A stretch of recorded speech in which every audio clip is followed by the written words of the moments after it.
Bitcoin just dropped over 10%, falling below $75,000, and it's having its worst first quarter start since 2018. So now the question every trader is asking, is the crypto bull run over? Let's break down the data, the on-chain signals, and what top analysts are saying right now. According to CoinGlass, Bitcoin had its worst first quarter start since 2018, dropping 11.8%. Historically, first quarter losses have been mixed. In 2020, Bitcoin dropped 9.4%, but ended the year up 300%. But in 2014, 2018, and 2022, first quarter losses signaled the end of bull markets and the beginning of prolonged downtrends. So where does 2025 fit in? In a viral post on X, CryptoQuant CEO Ki-Young Ju wrote, "Bitcoin bull cycle is over. Here's why." He explains the concept of realized cap, which reflects the actual capital entering the market via on-chain wallet activity. When BTC enters a wallet, it's considered a buy. When it leaves, it's a sell. And the problem? Right now, we're seeing capital entering the market, but prices aren't responding. That's typical of a bear market. He continues, when small capital drives prices up, it's a bull market. When even large capital can't push prices upward, it's a bear. Current data clearly points to the latter. And historically, he warns, real reversals take at least 6 months, so a short-term rally seems unlikely. So was this crash caused by over-leveraged traders? Not quite.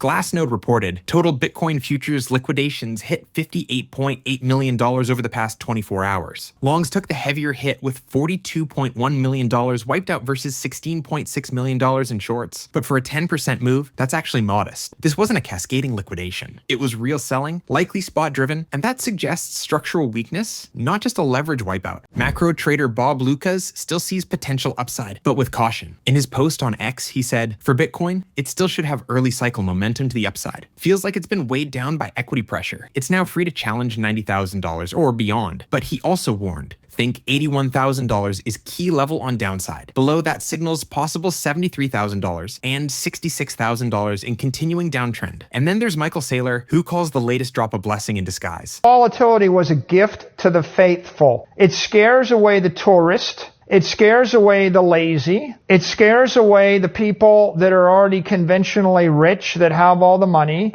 The volatility of Bitcoin is a gift to you. And if Bitcoin went to $10 million tomorrow, I want you to think about how you would feel, because you would lose 20 years of stacking opportunity during which you get to buy at less than $10 million.